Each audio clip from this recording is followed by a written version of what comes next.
When you suggest to people that their money should be gold or silver coin, as it says in the Constitution, they sometimes stare at you with a blank expression or make the most extraordinary comments. Do you feel that our paper currency should still be backed by gold or silver?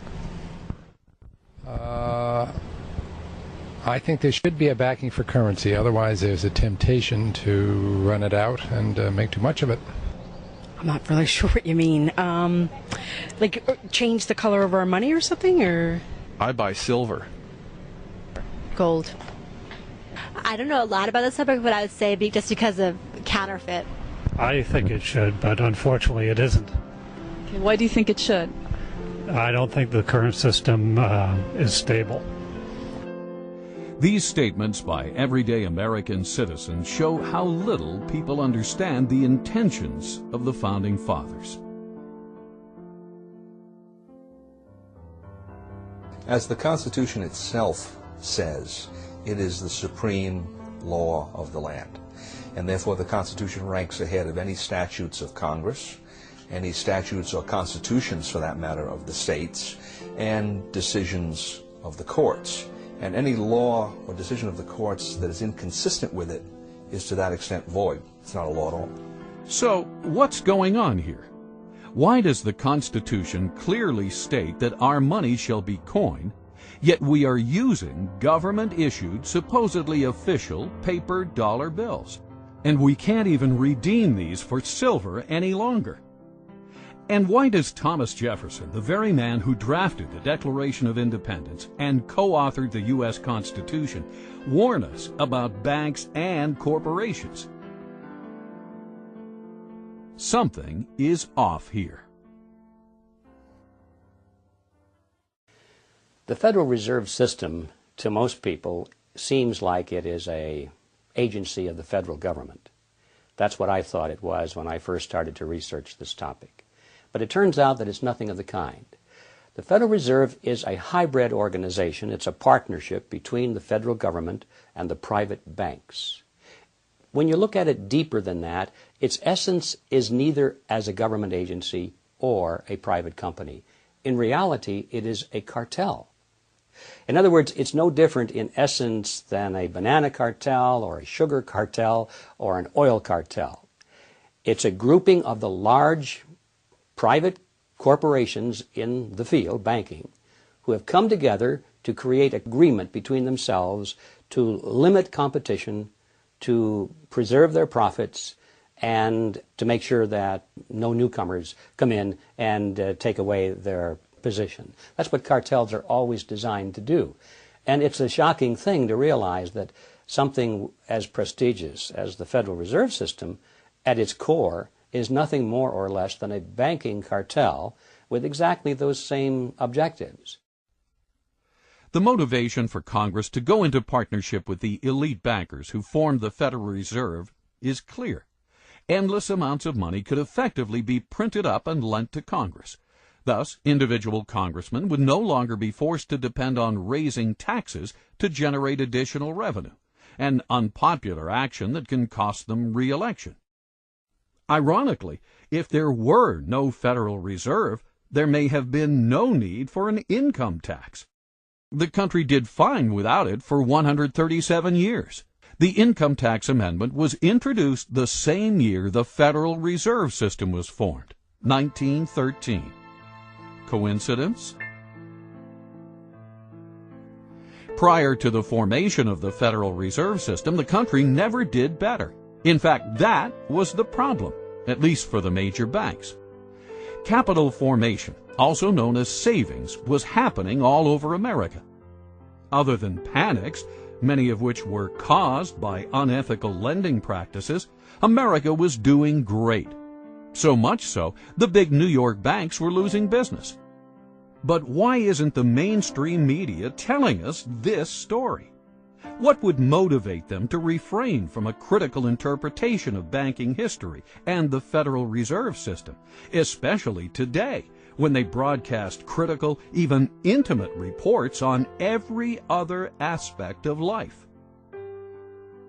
I consider the Federal Reserve Act and the creation of the Federal Reserve as being unconstitutional. It gave the government then the power to create legal tender out of thin air, that is, to create paper money. And although they didn't do that overnight, between 1913 and 1971, that is exactly what happened. But the notion of a central bank does not fit into the Constitution.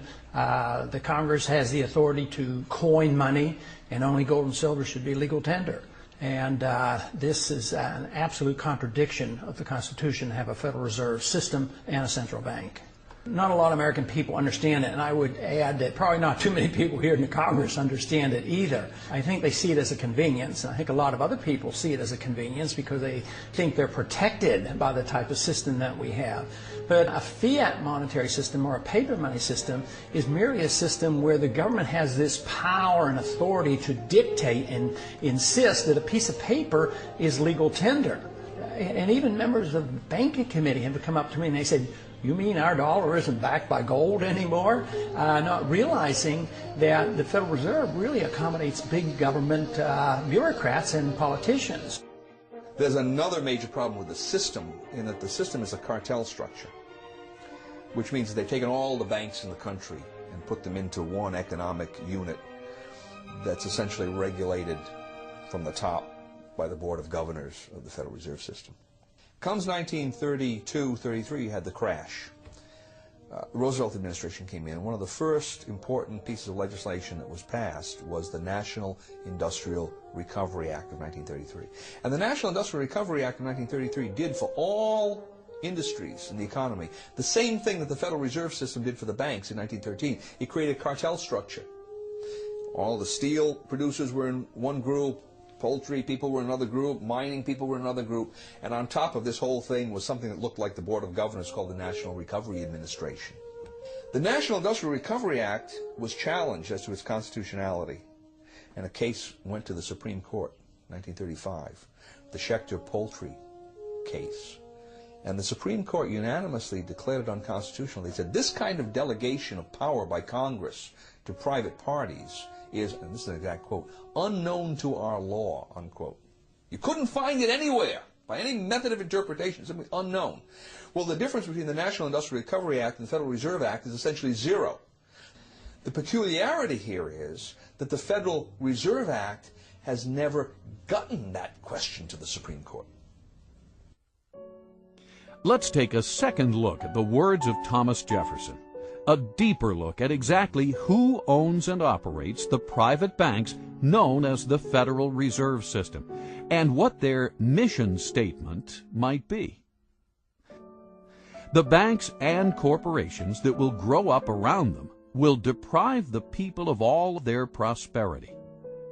Interesting that Jefferson not only mentions the banks that will grow up, but the corporations as well. Bear in mind that each one of the Federal Reserve Banks is basically a private corporation. Neither you and I, the people, nor the federal government for that matter, own these corporations, these so-called banks. They are owned by other corporations, known as member banks. The Fed was formed not in Washington, D.C., not in the halls of Congress or some meeting room, but it was formed on a private island off the coast of Georgia called Jekyll Island. This island in those days was a club they called the Jekyll Island Club, and its members were a relatively small group of billionaires from New York, people like J.P. Morgan and William Rockefeller and their business associates. When they went to the island, they all traveled aboard the private railroad car of Senator Nelson Aldrich.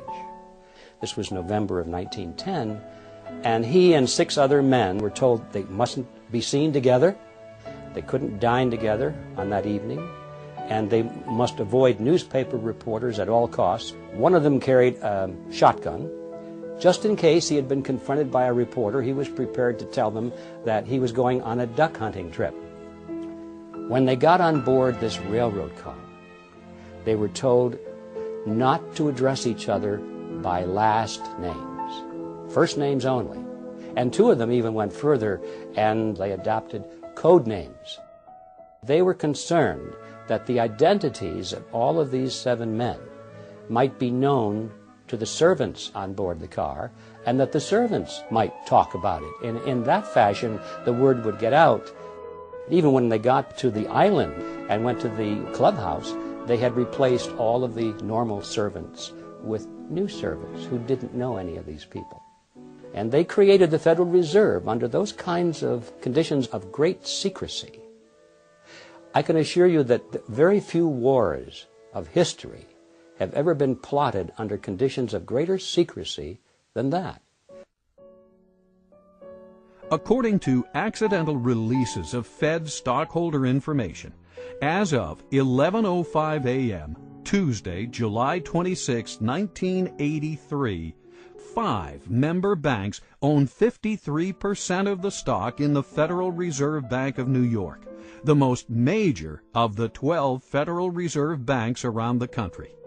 This is a controlling interest in the controlling bank. The major stockholders of this major bank, however, are confidential. No one, not even the government or the President of the United States, knows who they are, nor can they find out. We all began to lose track of this ownership on Tuesday, the 26th of July, 1983. Only a small group of elite insiders knows who these owners or controlling agents are in present time. Does this sound like a Thomas Jefferson operation? Does this so-called Federal Reserve System sound like something Ben Franklin, the man who invented the pot-bellied stove and co-authored the Constitution, would set up? Or does this system sound more like something George Orwell would write about in his nightmare book, 1984? Again, G. Edward Griffin. In those days, there was a great deal of concern among the American people about the concentration of financial power in the hands of a few very wealthy and powerful financial interests in Wall Street. They called this the money trust. And the cry in those days was to break the grip of the money trust. And one of the primary purposes of the Federal Reserve Act, as it was promoted to the American people, was just that, to break the grip of the money trust. They were going to write a law that was going to take the power away from these people and put it in the hands of their trustworthy politicians, you see. Put it in the hands of the people through the electoral process. That was the propaganda behind the Federal Reserve System. So what's the purpose of the secrecy? It's because when you look at the list of these people who went, they were the money trust. They were the representatives of the banks, of J.P. Morgan, the Rockefellers. They represented Kuhn Loeb and Company, Warburgs in Germany and the Netherlands, and the Rothschilds in England. This was the money trust, not only of the United States, but of the world. Had that fact been known, who these people were that were drafting the Federal Reserve System, the trick would have been exposed, and the public never would have adopted the Federal Reserve Act as, in fact, they did.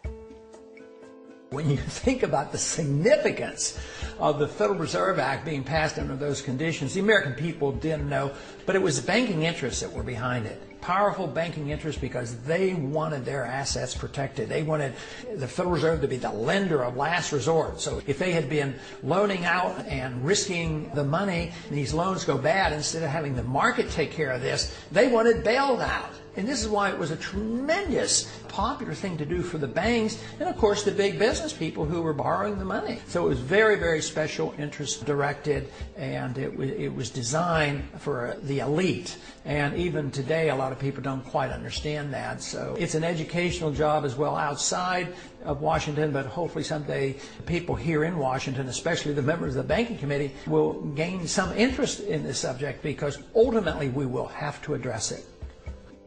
Where does Congress get most of its funding? I would like to say from us, but I'm sure they have foreign investors that they also get their money from. Okay. Taxes. People? Government?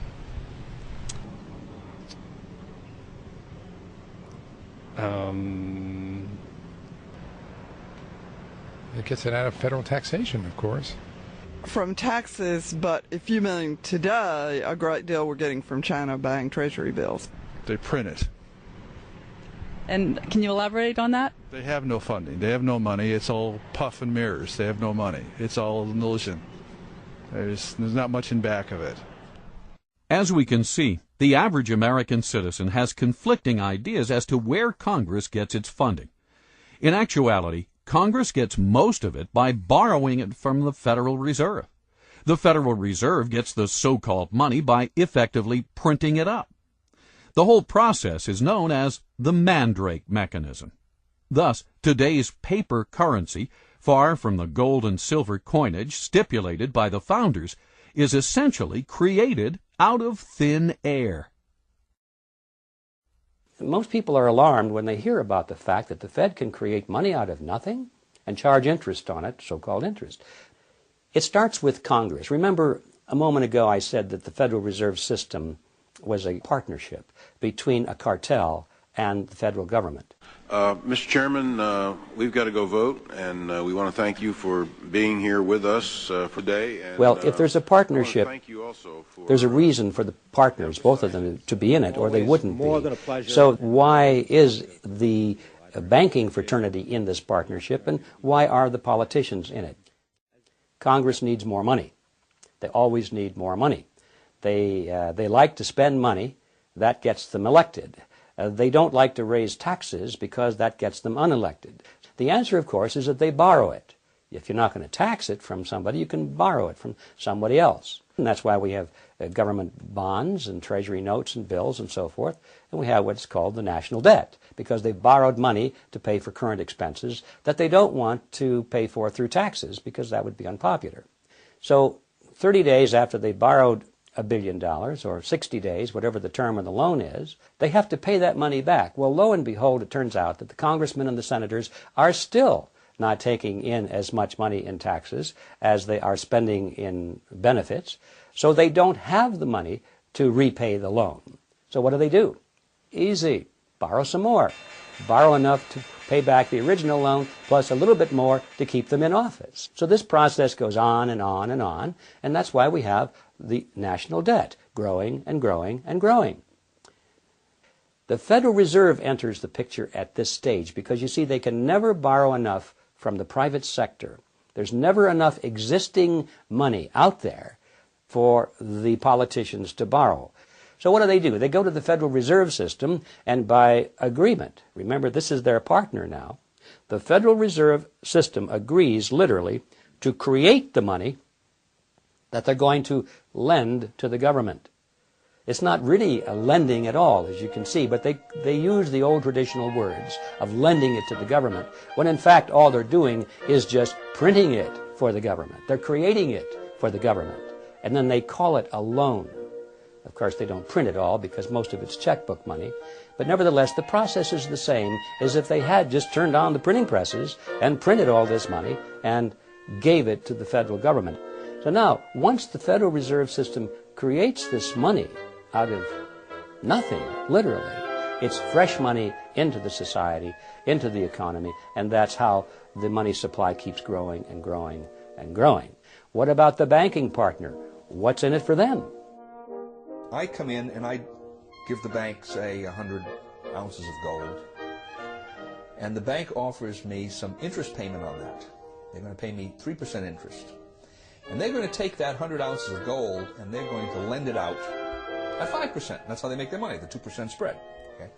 Now that's fine so far, because I know that gold is in there, it's being loaned out, and someday, now I'm getting 2% interest, and someday I can ask for that principal back. It might be 6 months, it might be a year, whatever it is.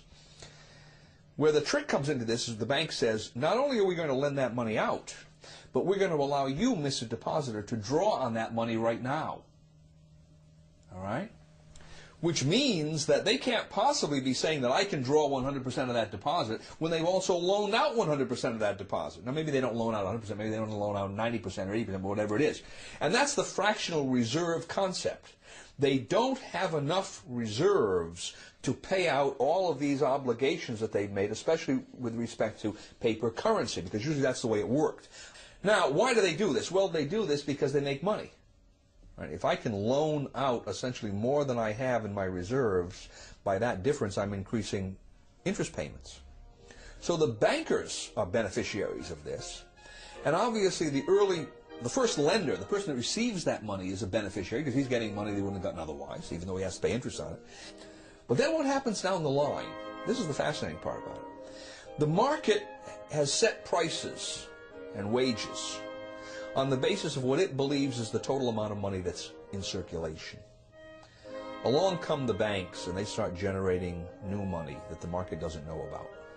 He finds out about it because the money goes into circulation. So I'm the first user of this money. I've just received the loan from the bank. I'm going to go out and buy cement with it. And when I buy cement with it, cement is at the original market price. Now, as that money starts percolating into society, the market realizes there's more money than there was before. More money chasing the same amount of goods means the prices of goods go up, right? So eventually, somewhere down the line, that same cement that I just bought for $5 a pound is going to cost someone else $6 a pound. Now, if he buys that cement at $6 a pound before his income has increased commensurately, what's happening to his real wealth? He's losing real wealth, right? His costs have gone up, his income stays the same, his real wealth is decreased. Whose real wealth has increased in this transaction? Mine and the bank's, because we got the full value of the money right at the beginning. So this system transfers wealth. Somehow, you can't exactly follow it, but the principle is there. It transfers wealth from society to the creators of money.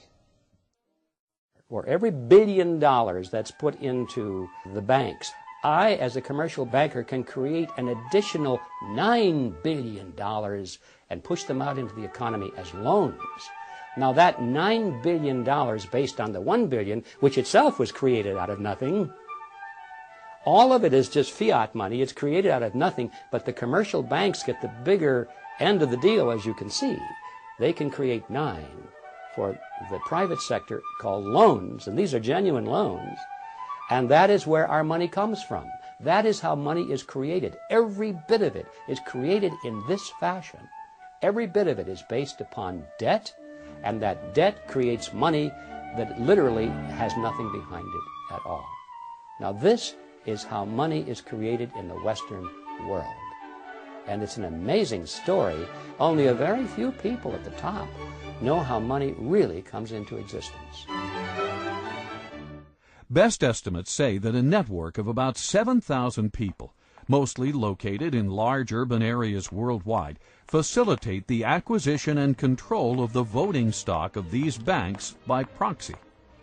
The marching orders as to where literally hundreds of trillions of dollars of monetary power will be directed are believed to be given by the 7,000 on instructions from an insider control group we estimate to number about 300.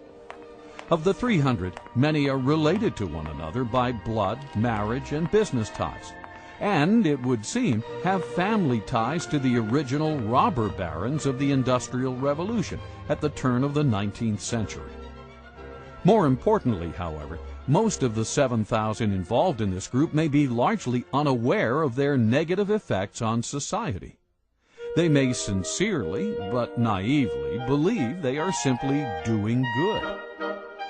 Nevertheless, now talking about the 300 who form the inner controlling body, we estimate that about 50 of this group are anything but naive. Thus, having successfully established the ultimate money-making machine, the Federal Reserve System, this nefarious cartel of tyrants is in a position to literally acquire control over the assets of the world, deprive the people of all their prosperity, as Thomas Jefferson would say. This is the calculus of the situation, and this is exactly what they are doing, with a little help from their virtuous but ignorant servants in Congress, as John Adams might say. Yes, the Founding Fathers must surely be rolling over in their graves. The original intent of the Constitution is spelled out quite clearly, not only in the document, but in the immediate history that surrounds its formation. Now, Article 1, Section 10, Clause 1 limits the powers of the states. It says, no state shall coin money. States had coined money. stops them from doing it. No state shall emit bills of credit. Now that's one of those peculiar words. If you were living in that time, you knew what it meant. It meant essentially what we call paper money. No state shall emit bills of credit, which means that a state itself cannot create paper money, and then it can't do it indirectly by setting up some kind of a bank that's controlled by the state. Third provision in that clause is, no state shall make anything but gold and silver coin a tender in payment of debts. And notice the language, no state shall make anything but gold and silver coin, meaning states can and should make gold and silver coin a tender in payment of debts. But the historical background shows absolutely clearly that paper money was not going to be allowed at the national level or the state level. And the very interesting point here is that the same people who wrote the Constitution had been to a large extent in control of the states and of the Congress under the Articles of Confederation during the War of Independence. These people had emitted large amounts of paper money. The states did it, Congress did it. When that Congress did it, it was called the continental currency, and most people are familiar with the phrase not worth a continental. Paper money depreciated so radically in value that it was essentially worthless. Those same people looked back at what they had done only a few years earlier and said, we're not going to do this anymore. The inflation isn't rising prices. The inflation is the government's program of increasing the supply of money, which devalues the currency, and that causes the prices to go up. Inflation, that is the destruction of money, eventually wipes out the middle class. The best example in the 20th century being what we saw happen in Germany. As the runaway inflation came, the middle class got wiped out. In the early stages, of course, somebody benefited. Eventually it hurts everybody. But in this country right now, we have constant insidious inflation. So there's a transfer of wealth from the poor and the middle class to the wealthy. But because it affects the business cycle and causes prices to go up in general, who suffers the most? The people who can afford it the least. That people on fixed incomes, low middle income people, poor people. I think it especially hits hard low middle income people who are trying to make it on their own and won't go on the dole, because their prices go up more and they're the first ones to lose their job when the business cycle turns down. The Federal Reserve, by increasing the credit, creates the boom part of the cycle, but then there's always the resulting downturn of the cycle when unemployment rises. We're always live. It's almost impossible to believe that the all-powerful dominant media, what Bill O'Reilly calls the elite media, would endlessly cover all these issues, yet be silent on the very subject that is common to all of them: money, and the entity that creates and manages the so-called money supply, the Federal Reserve System. Why is this? One can never watch enough television.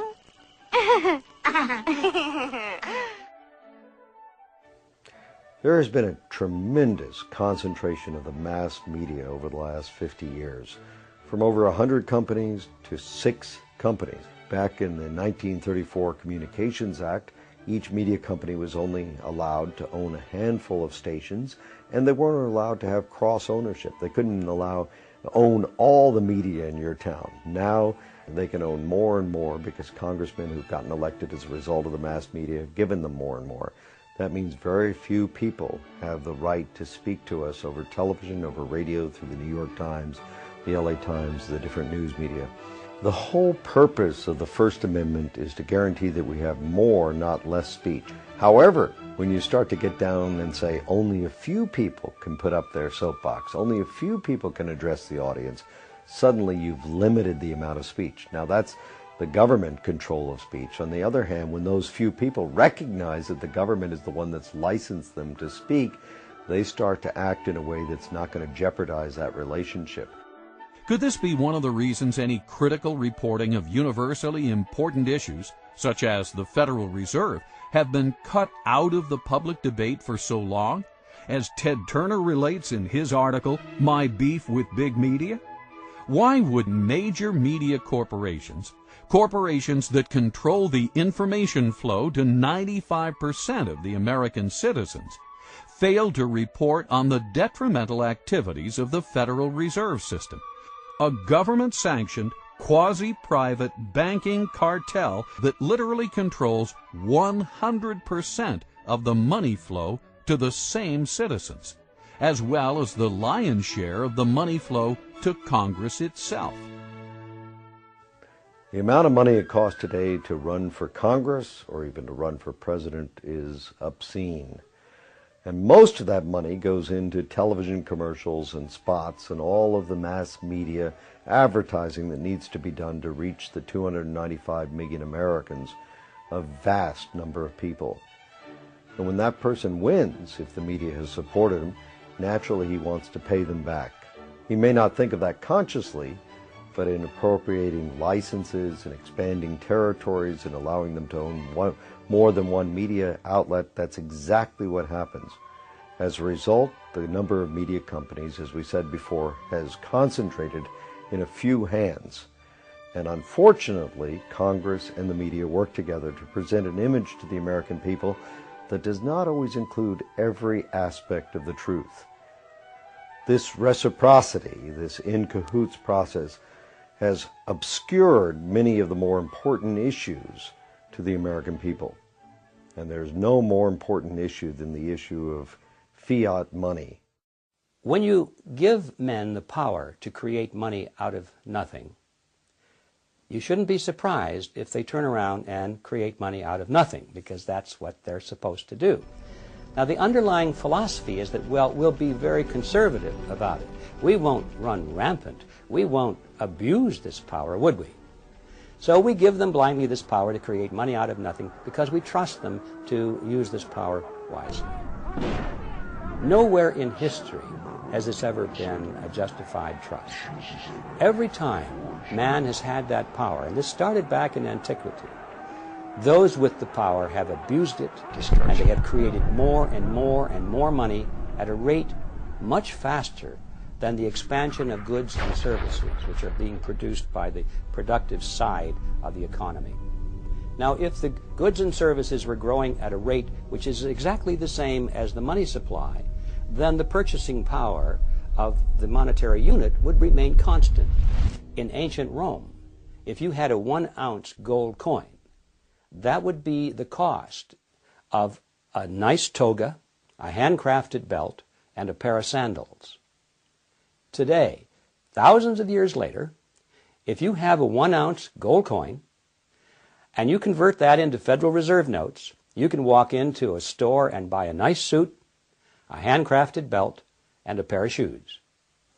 The real price of those items, and all items for that matter, throughout history does not change when measured in terms of something of intrinsic value, such as gold or silver, because those things take human effort to produce as well as the belt, the toga, and the sandals.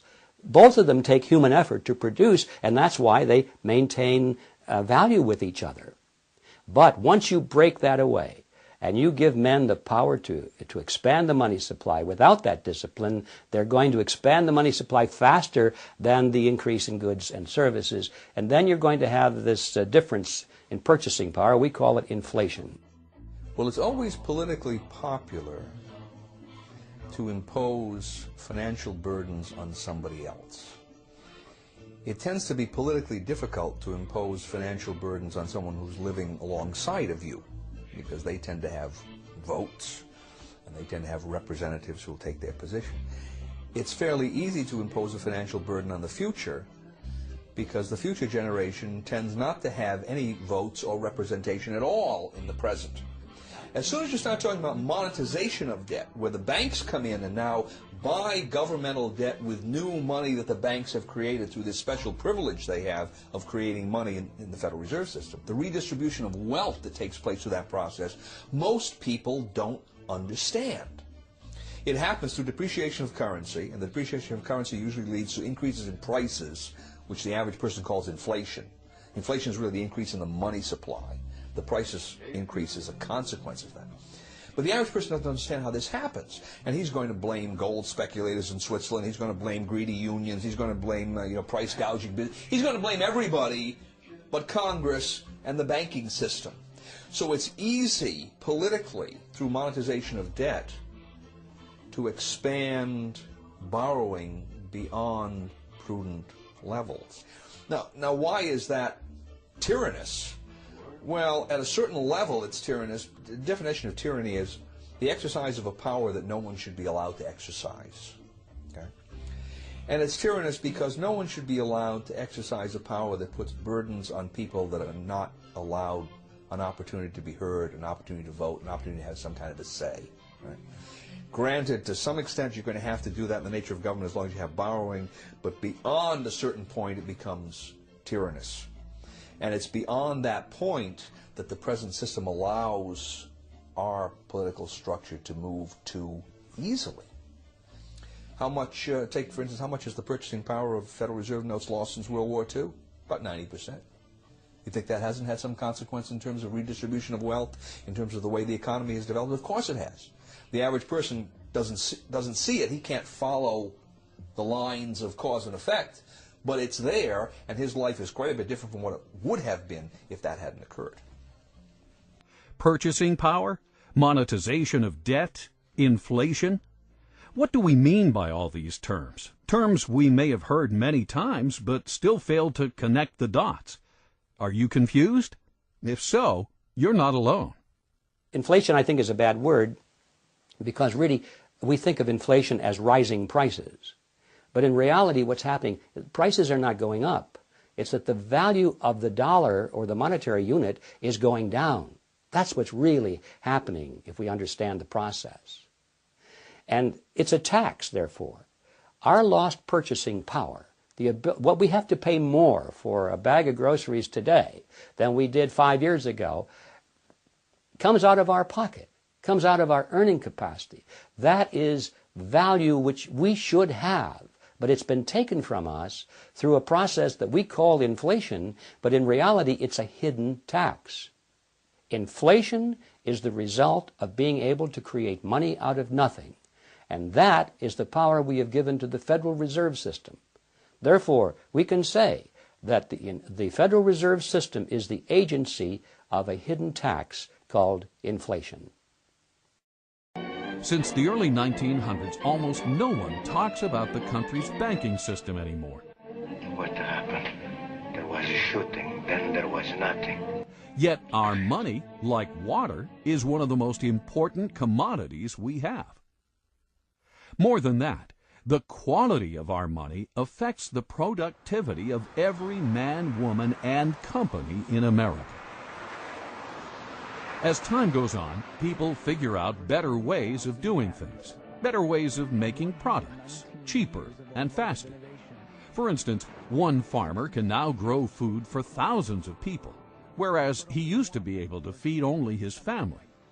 Thus, everything should be getting cheaper, because the supply of everything has been growing faster than the demand. This is true even though the population has been growing as well. Unfortunately, this is not what we observed. With the exception of a few industries, like the computer industry, and products we import from places like China, it seems that almost everything is getting more expensive, but oftentimes cheaper in quality. How can this be? Over the decades, the productive energy of society seems to be getting siphoned off.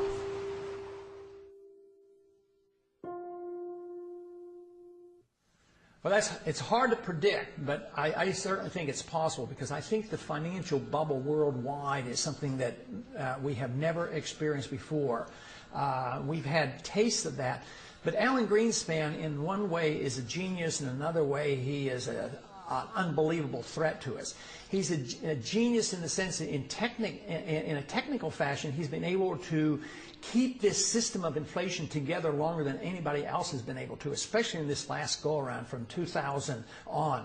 With the collapse of the NASDAQ bubble, we really didn't have much of a recession because he immediately started inflating massively, taking interest rates down to 1%.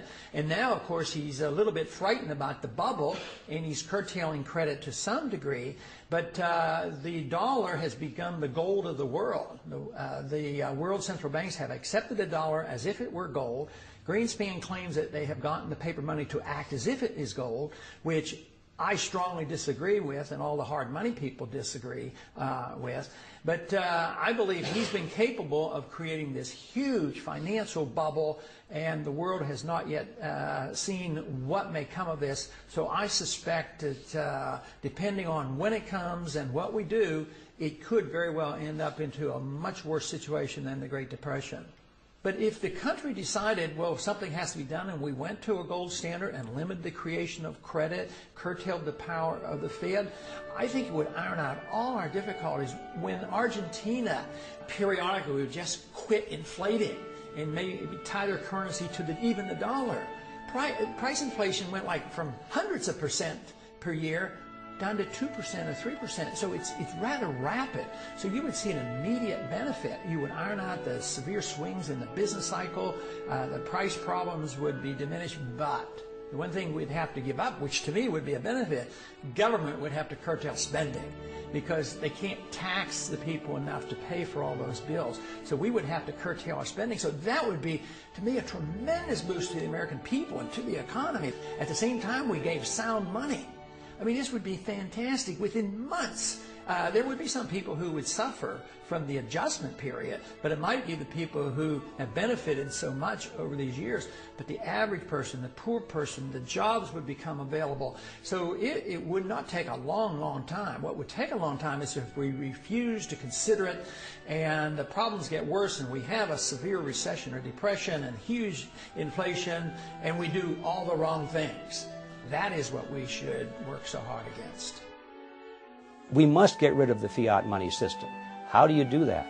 Well, the first step, of course, the big step, the biggest imaginable step, is for people to realize that they even have one.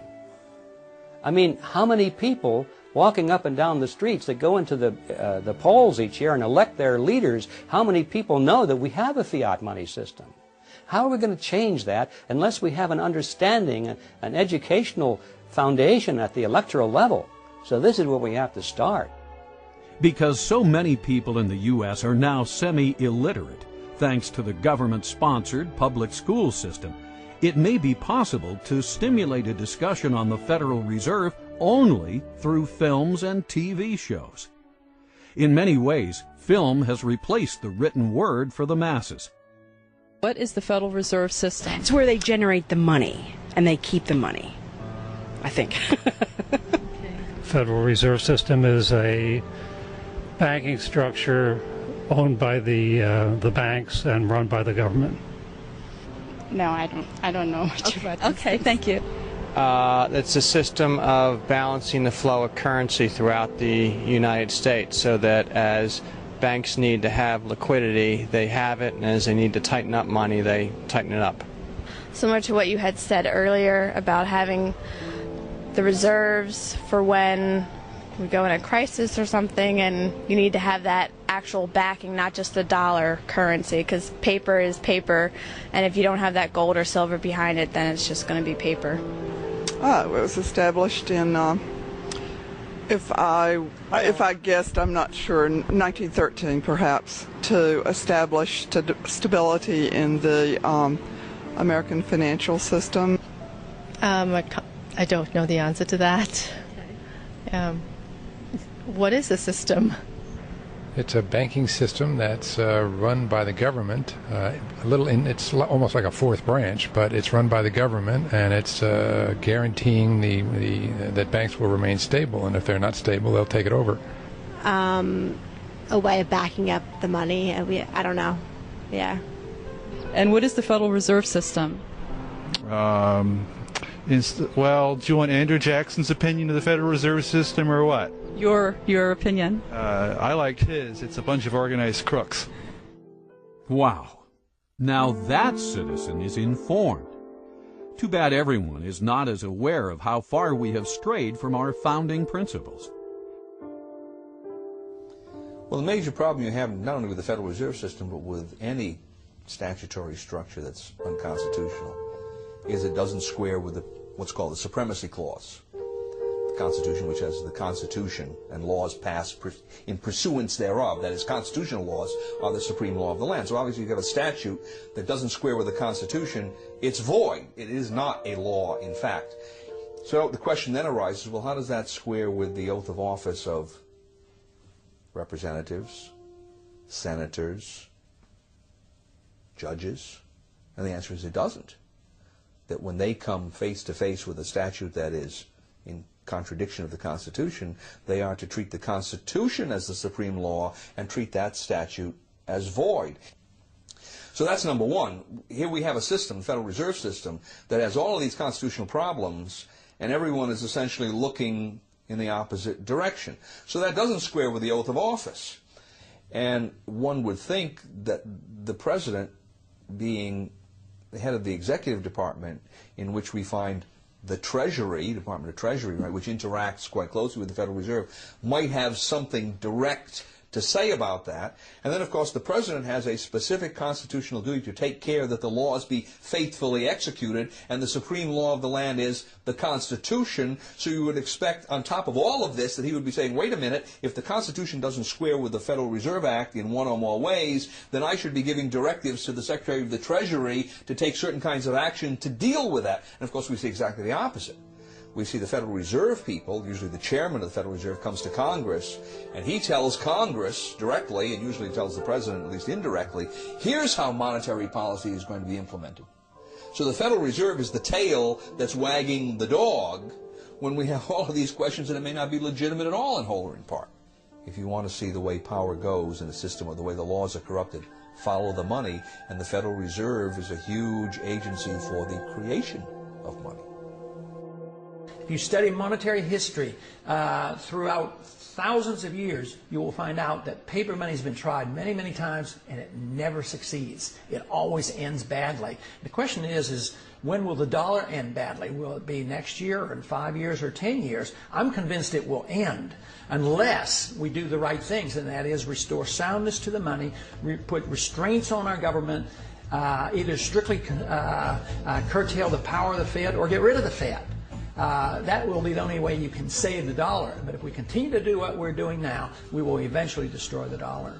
Throughout history, as governments grow, they limit the individual's rights. The same thing happened in the Roman Empire. We know this from history, but we also know it from Shakespeare's wonderful play, Julius Caesar.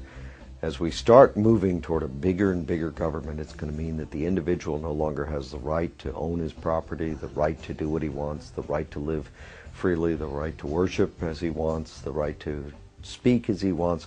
The government starts to tell us what to do. Most of the time they think they're telling us what to do in their best interest, but the trouble is that government, as Adam Smith pointed out, John Locke pointed out, as the great thinkers of all time have always pointed out, don't really know what's right to do. Government often makes the wrong choices because it doesn't understand the consequences of its actions. So even when it doesn't desire to be a nefarious force, to be a dark force, it often is. The problem that we have is the result of legislation. Congress has to make fundamental changes in the present system. I don't think that it's possible to impose from the top down even the constitutional system, because no one out there now is used to using gold and silver as their money. So what needs to be done is to create a competitive system of currencies. Leave the Federal Reserve System there. Slowly, over 6 months or a year, take away some of its legal privileges, its legal tender privilege, its privilege as the only medium to pay government taxes, so forth and so on. And over on this side, create a gold and silver system. And then you will have competition between the two, the paper money price structure and the gold and silver price structure. And it will be a competition. What happened is, in this competition, gold and silver would win out, because in competition, the free market usually wins out over governmental intervention and special privileges. And that's the reason we have governmental intervention and special privileges, to keep the free market from winning out. And that's why they go to government, to ask for legal privileges, all right? So that's the first problem. Now, the second problem is I don't see that happening through Congress, because there are just too many loggerheads in Congress to get the thing started. So my suggestion is that it begin in some state, a small state, a state that probably has a certain amount of its taxes that it can hypothecate to gold. And if the system worked and more people were asking, then the state could expand the areas of taxation and bring more people into it. And eventually you would, if it worked, you would see the whole the state's monetary system, the government, state government, would be on a gold system. And then I would think as well you'd begin to see that spreading into the economy. Now, if that were to happen, then I think other states would look at this and say, well, that makes sense. Let's begin to move in that direction. You could look at it essentially as a monetary insurance policy. They don't have to go beyond 10%, but 10% gold holding is perfectly prudent. And if something were to happen in the economy, if there were to be a monetary crisis, banking crisis, then the state could rapidly expand the system because people would know how it operates. But the idea is to get the mechanism, as it were, on the table so that people can see how it works, why it works, what its benefits are. They don't have to be afraid of it. And arguments along the lines of there's not enough gold or silver in the world to do this will, that kind of thing will be shown to be fallacious. Concerned citizens should be asking themselves questions like, why do you feel like you're on a treadmill that's constantly running faster? Hey. Why does it now take a 2-income family to make ends meet, thus preempting women from their traditional role of providing stay-at-home childcare? Why do we see a never-ending expansion of government, even though our elected officials endlessly promise to reduce it? Where does the government get the funds to wage perpetual war, yet fails to provide the basic protection citizens needed on September 11th? Why do rich people seem to be getting richer, while you and all your friends seem to be hardly making ends meet? Why does a first-class stamp now cost you nearly 40 cents when it used to cost only 5 cents? Should a 90% loss of purchasing power be tolerated? Where does it end? It's easy to see where we're headed. You don't have to be a rocket scientist. If you follow a graph, and you can see that there are points on this graph and they're going constantly in one direction, and they've been doing this for 50 years, you don't have to be a rocket scientist to see where it's headed. Where this graph is headed is for total destruction of our monetary system. Our money will be totally worthless, and it'll probably be reissued in the form of some international currency, which will be equally worthless. But the value to these people is that once it's on an international basis, there's nowhere else to go. Right now, if you don't like American dollars, you can buy Japanese yen. If you don't like that, you can buy Swiss francs. If you don't like that, you can move to whatever currency seems to be having a little better track record. Once there's an international monetary system in place, modeled completely and exactly after the Federal Reserve System, it's exactly the same, then there's no place else to go, folks. You've had it. So that's where it's headed, and if we don't turn this thing around, I think we're going to be living in kind of a modern serfdom. And we'll be serving masters, and they won't be living in the big castles that we can see, at least, and say, well, that's where the master lives up there, and we're tilling his field. Our masters will be the bankers and the politicians, and they'll live in big houses, but they won't be castles. But we'll be serving masters nevertheless, and we'll be thinking they're wonderful people without realizing that they are our masters. If the United States went back to constitutional money, it would be an amazingly wonderful event, because it wouldn't be just going back to constitutional money. In order for that to happen, that means you'd have to assume a groundswell of awakening on the part of the electorate. And they would understand not only what's happening in the monetary system, but what's happening across the board in our political system.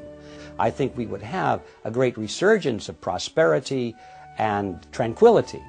That means that the electorate would have to be questioning a lot of other things in our society as well. And I think we would see an improvement across the board, and I look forward to that day. Americans need to stay on top of one of their most influential institutions, the Federal Reserve System. They need to start asking questions, not only of their representatives, but of no less than the President of the United States, whose sworn duty is to uphold the law of the land, especially the supreme law of the land, the U.S. Constitution.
When you suggest to people that their money should be gold or silver coin, as it says in the Constitution, they sometimes stare at you with a blank expression or make the most extraordinary comments.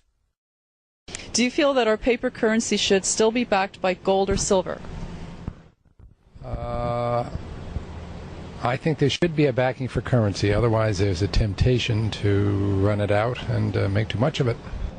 I'm not really sure what you mean. Like change the color of our money or something, or? I buy silver. Gold. I don't know a lot about this subject, but I would say just because of counterfeit. I think it should, but unfortunately it isn't. Okay, why do you think it should? I don't think the current system is stable. These statements by everyday American citizens show how little people understand the intentions of the Founding Fathers. As the Constitution itself says, it is the supreme law of the land. And therefore the Constitution ranks ahead of any statutes of Congress, any statutes or constitutions, for that matter, of the states, and decisions of the courts. And any law or decision of the courts that is inconsistent with it is to that extent void. It's not a law at all. So, what's going on here? Why does the Constitution clearly state that our money shall be coin, yet we are using government-issued, supposedly official, paper dollar bills? And we can't even redeem these for silver any longer. And why does Thomas Jefferson, the very man who drafted the Declaration of Independence and co-authored the U.S. Constitution, warn us about banks and corporations? Something is off here. The Federal Reserve System, to most people, seems like it is an agency of the federal government. That's what I thought it was when I first started to research this topic. But it turns out that it's nothing of the kind. The Federal Reserve is a hybrid organization. It's a partnership between the federal government and the private banks. When you look at it deeper than that, its essence is neither as a government agency or a private company. In reality, it is a cartel. In other words, it's no different in essence than a banana cartel or a sugar cartel or an oil cartel. It's a grouping of the large private corporations in the field, banking, who have come together to create agreement between themselves to limit competition, to preserve their profits, and to make sure that no newcomers come in and take away their position. That's what cartels are always designed to do. And it's a shocking thing to realize that something as prestigious as the Federal Reserve System, at its core, is nothing more or less than a banking cartel with exactly those same objectives. The motivation for Congress to go into partnership with the elite bankers who formed the Federal Reserve is clear. Endless amounts of money could effectively be printed up and lent to Congress. Thus, individual congressmen would no longer be forced to depend on raising taxes to generate additional revenue, an unpopular action that can cost them re-election. Ironically, if there were no Federal Reserve, there may have been no need for an income tax. The country did fine without it for 137 years. The income tax amendment was introduced the same year the Federal Reserve System was formed, 1913. Coincidence? Prior to the formation of the Federal Reserve System, the country never did better. In fact, that was the problem, at least for the major banks. Capital formation, also known as savings, was happening all over America. Other than panics, many of which were caused by unethical lending practices, America was doing great. So much so, the big New York banks were losing business. But why isn't the mainstream media telling us this story? What would motivate them to refrain from a critical interpretation of banking history and the Federal Reserve System, especially today, when they broadcast critical, even intimate reports on every other aspect of life? I consider the Federal Reserve Act and the creation of the Federal Reserve as being unconstitutional. It gave the government then the power to create legal tender out of thin air, that is, to create paper money. And although they didn't do that overnight, between 1913 and 1971, that is exactly what happened. But the notion of a central bank does not fit into the Constitution. The Congress has the authority to coin money, and only gold and silver should be legal tender. And this is an absolute contradiction of the Constitution to have a Federal Reserve System and a central bank. Not a lot of American people understand it, and I would add that probably not too many people here in the Congress understand it either. I think they see it as a convenience, and I think a lot of other people see it as a convenience because they think they're protected by the type of system that we have. But a fiat monetary system or a paper money system is merely a system where the government has this power and authority to dictate and insist that a piece of paper is legal tender.